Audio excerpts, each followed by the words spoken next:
In this video, I would like us to talk about filament repeaters. Welcome, my name is William and this is Laraphant. I would like us to have a use case that we can be able to work with in this example, and we will use the users table.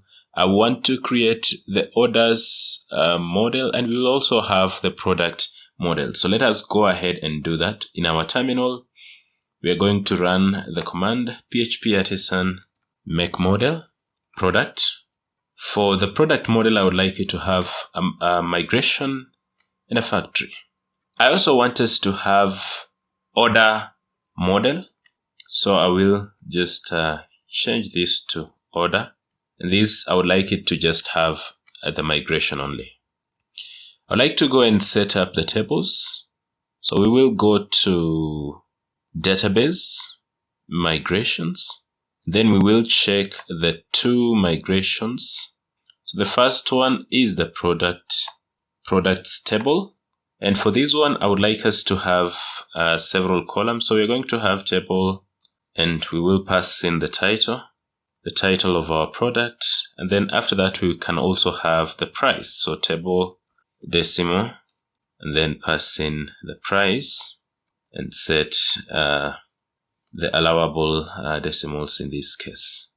We can go ahead and have many more tables or table columns, but in this case we will only be using these two, so allow me to only have those ones. I would like to go to migrations, to factories and the product factory, and I would like us to create several products. So in this case we will create a factory here where we have the title. For the title, I just want it to be a fake sentence. Then we will have the price, and this I would like it to be a fake number between. So we'll just get some numbers between a range of values, so we can say even from 50 to 5,000. That would be good enough. So I would like to also go to the orders table, and for the order I would like us to probably we can have the order ID and then the user ID to whom the order is associated with, but maybe we can just have the user ID. So table foreign ID user underscore ID. I'd like to have very few items as possible such that we can be able to have a short video. And then we will have table. And for this one is where our repeater column will be going. So I would like it to be a JSON column. And in this case, I will call it order underscore items, like that. And finally, I would like to have the last column, which we are going to call totals. So in this case, this one I can pass in also as a decimal, and we can pass in our totals here, and the digits in this case. So basically that is what we can have in these tables. And the next thing that I would like to do is for me to create migrations. To seed the database with users. So in this case, I would like us to have 10 users, and I also want us to have some products. So in this case, we can say product factory. We can create 200 products, create, like that. And then of course, remember to include the product model above here. So use app models product. After that, we can go ahead and run our migrations, and afterwards seed our database. So we can say php artisan migrate, and then php artisan db seed. In this case, we may want to have our resources, and I would like us to have two resources. So we are going to have php artisan make filament resource. Of course, the first one can be product resource, and this one we can put hyphen generate. because the columns are as good as we will find them or we will need them. And I also want to just set up my models to be able to accommodate whatever it is that we will be doing. In my app service provider, I have unguarded all models, so we do not require to put protected guarded or protected fillable for mass assignment. So that one we have been able to remove it because we will be passing our data safely. So then I would like to go to my order model, and here, because we have a JSON column, we need to have protected casts, and here we can be able to have order. I've called it order items, is it? I believe so, and we will set this to array, and that is good enough.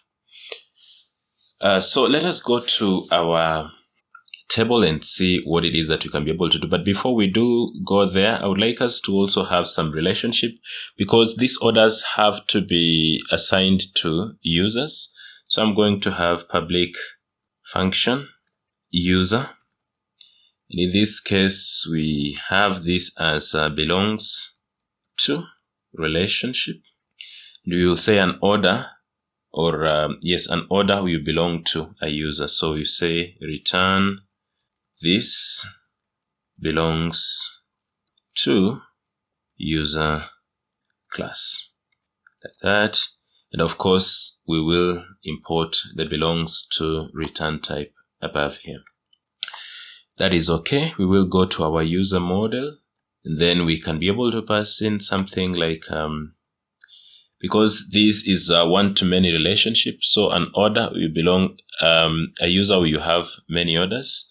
So we have public function orders, and here we can say has many, return this has many order class, and that will help us to fetch the users. So let us go ahead and now work on our repeater and see what it is that we are going to have. So we go to Filament, then we open product resource. We need to also generate the order resource. So you go back here and let me just clear and run the command php artisan make filament resource. Then we are going to say order, that is the name of the resource, order resource, and that will be it. We will hit enter, and it will be created because it's the one that I would like to work on.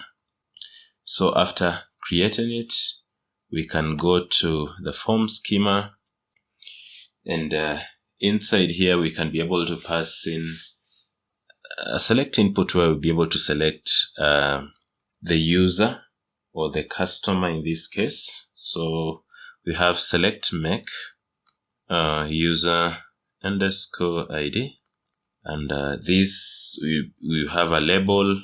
We can call this user a customer, and then we'll have the relationship. You fetch the users via relationship, and we can be able to pass in user because that is what we have in our relationship model. When we go to the order model, we are referring to this relationship using user, and then we can pass in the name. So name is what we have in the database that identifies a user. In this case, if we are interacting with the drop down, we can be able to see the name of our user.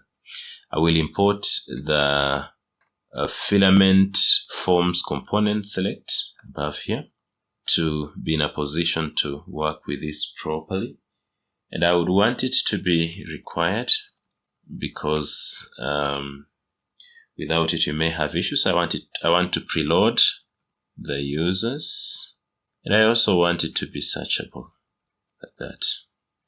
So if we go back and refresh, we have the orders navigation item on the side, and we have orders. I would like to click on new order because that is where we have the form that we are currently building. So you can see we have customer, and when we click on it, we can be able to fetch some customers. So that is good enough. I'd like us to continue and now go ahead and create the repeater, because now I would like us to get the order items. So this repeater, I would like it wrapped inside a section. So we have section make. Our section doesn't have to have a name. I will leave it like that. Then we will have the schema, the values passed in as an array, and inside here is where I want us to have our repeater. And we will call the name of our repeater order underscore items. Sounds familiar? It is what we have been able to set as one of the JSON columns in our database. So you remember to ensure that you have placed it accordingly. So I would like to import section, and this will be filament components section.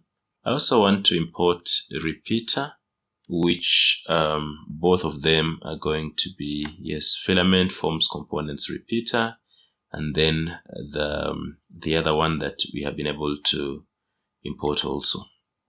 So we have order items, and for these order items we are going to have a schema again, and inside our schema we will pass in the values now in our form. The first value, of course, that I would like us to have is a product. So you have select, make, in this case, the product underscore ID with a label of a product. I would like to have options. I'd like to fetch the products in this manner. So we can just have function product plug. So we will just fetch all of them because they are not many. So we need the title and we need the ID. There is an error. You need to have, yes, for the arrow functions. And then we also need to import the product model above here. So app model product. So after that, I believe we can be able to fetch our product. And that means we can go to the next of whatever it is that we want. And I can be able to just have here and set columns to be 3 to accommodate the other values that I'm going to pass in here. So I also want the products to be searchable, and I also want to preload. And because we need the price from this product, we will also create the price input and then pass in the values. So we have this as required. And then I will also now have after state updated. And here I would like us to have a function. And in our function, we will have get. This is that which helps us to find any values that have been inputted in our forms, so we can be able to access a value. And we will also have set, which now will be enabling us to set a value in an input field in this case. So for example, if we want to set the price, we will use set, and it is filament forms set. I've imported both of them, filament forms set and filament forms get. So you need to import the two of them above here. So you have filament form get and filament form set. After that, we can now be able to set the price. In this case, you can be able to just fetch the product, because whatever it is that we can be able to get is the product ID. So we can be able to find the product whose ID is given above and then check it out. So we can have product will be given by product, find or fail, and then we can pass in the product ID. So in this case, we can say get and then access it like this, underscore ID. That is how you access the values from any inputs within when you are working with FilamentPHP. So after getting that value, I'd like us to just pick its price. So in this case, we can be able to just say set price. There is a new input that I'm going to create, which is called price. And then we will pass in the product price, like that. So that will handle whatever column we are going to have here. But also of importance is to ensure that we attach live, such that whenever the product ID is updated, then we can be able to perform this action whereby we are setting the price.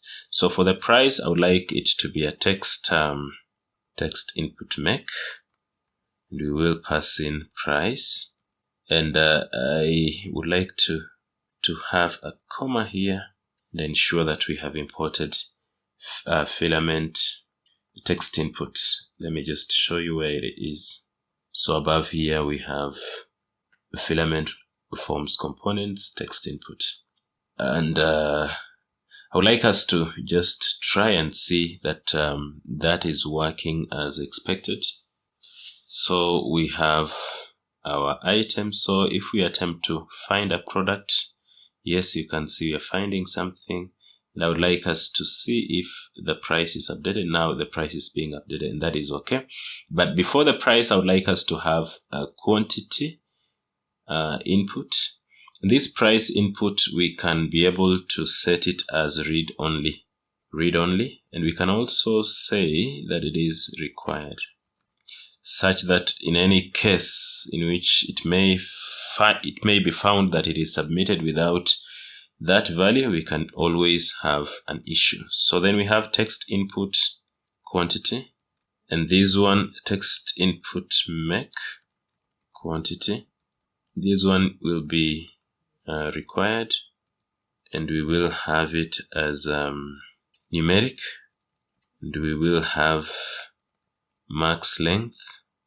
Maybe we can set it to 255, but maybe something lower than that.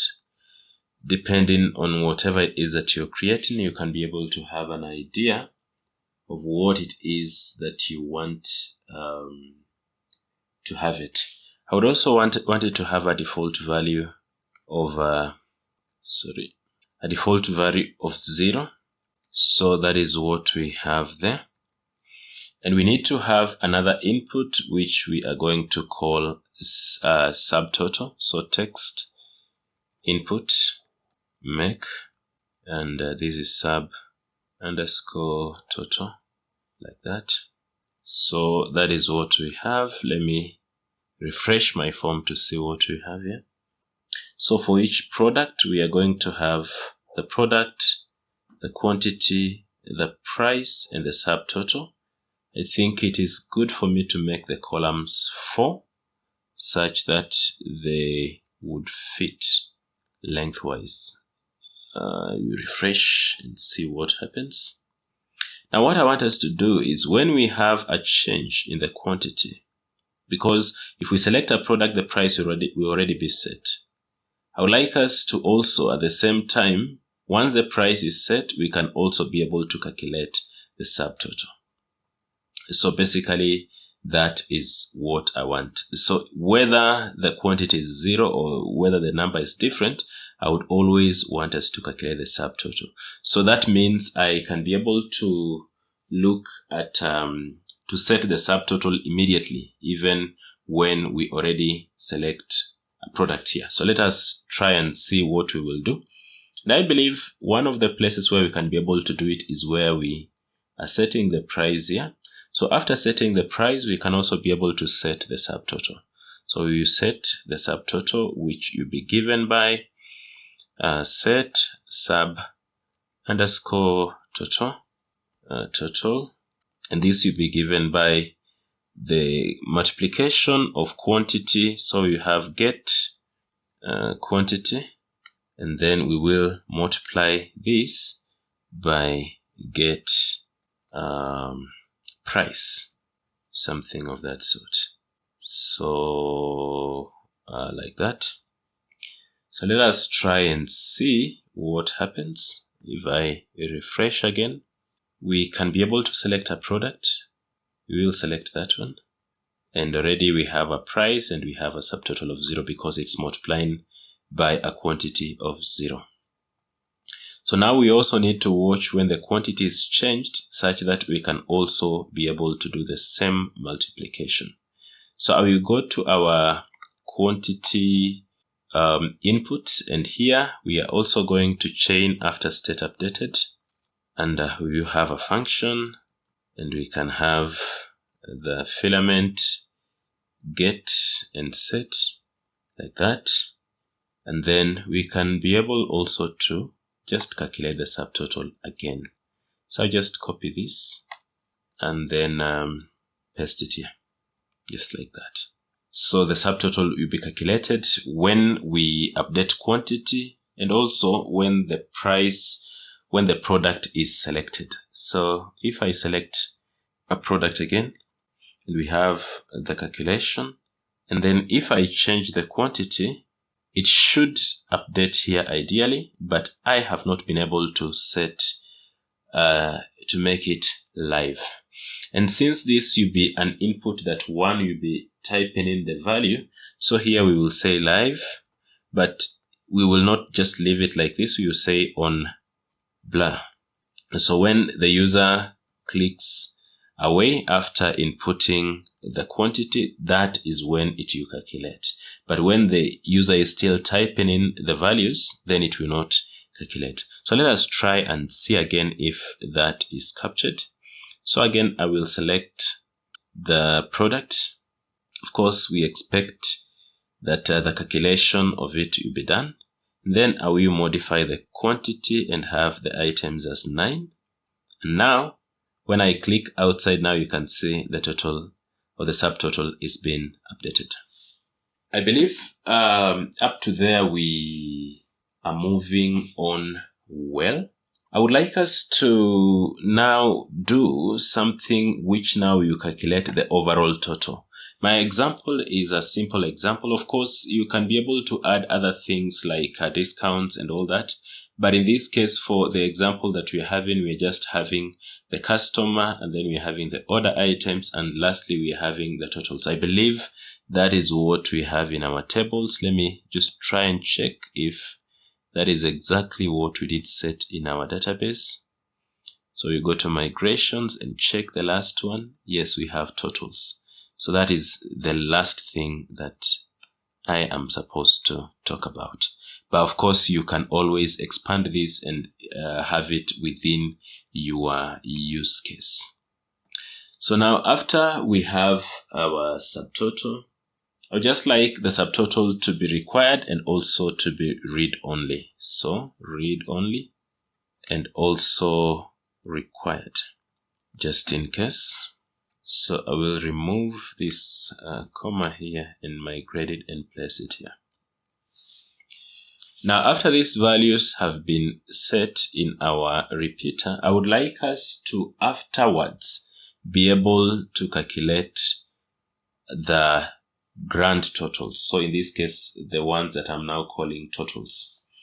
And for us to be able to do that, I will be able to chain here an add action, and we will pass in a function. We will still have get and set like that. And in our function, we will be able to put the total, and now we will calculate. So total will be given by, we will use collections, so total collect, and then we will get all the order items, underscore items, like that, and then pick the value. And for the values, we will plug only the subtotals, because that is what we are interested in, is actually subtotal. Then we will do the sum of it. And after that, now we can be able to set the value inside our totals. I've not been able to create the totals input, but we can be able to set the values and then go and create it. So we can say set totals, and we will now pass in the total that we have calculated above. Now, lastly, what I need to do is to create the total text input. So here we can have text input, and I have put it outside the repeater. And here we have text input make totals, and we can still make it read only because we do not need somebody to be in a position to edit it. And we will also just say that it is required, like that. And this, we can be able to just have a comma here to remove the error. So I would like us to try and see if everything is okay. It seems as if we are having an error. I do not know where the error is, because yes, it seems as if we are having a problem. This is supposed to be values, I think. Yes, values. Okay, let me refresh, you see. So the look and feel of our form isn't that nice, but you can be able to always improve and make it better. But in this case, I've been able to just work on the basics only. So in this case, we can have our user here and select any user from our table and then get the product. So if I pick this first product, the total, of course, will be 0. If I change the quantity and place 3 there, now you can see we are having an update on the subtotal and we are having an update on the general total. After that, we can be able to add one more item to just ascertain that everything is working as we expect it to. I'll select another product, which in this case will be that one. We can give maybe a quantity of 10 to just also check that the calculations are reasonable. So it is calculating properly and we have our totals. So if I click create, and as you can see, we are actually able to create our order without any problem. For the visibility of the orders, maybe whatever it is that we can have in the text columns, because the order items are repeated, probably it might not be prudent for us to have it there. So here we are just going to have text column, and we will have user dot name. That one we are pulling from the relationship that we did create. And then the next one, probably whatever it is that we can have, is the totals. Whatever we are having in the order items is not possible for us to display them in a table. It is not possible for us to do that because the data could be a lot. And since whatever it is that we are fetching is JSON data, it is not possible for us to display it here, not unless we decide to repeat the values, and that will not be even reasonable. So obviously, if you set this one well, maybe you will have the order ID, you will have the user, you will have maybe the location where the order is going, you will have many other things here, discount and so on and so forth. But then every other thing will be displayed perfectly. So that is all I wanted to share with you in this video. My name is William. If you are new to this channel, please subscribe. If you like the video, give a thumbs up. And if you have a comment, a compliment, or a query, you can share in the comment section below. Thank you very much.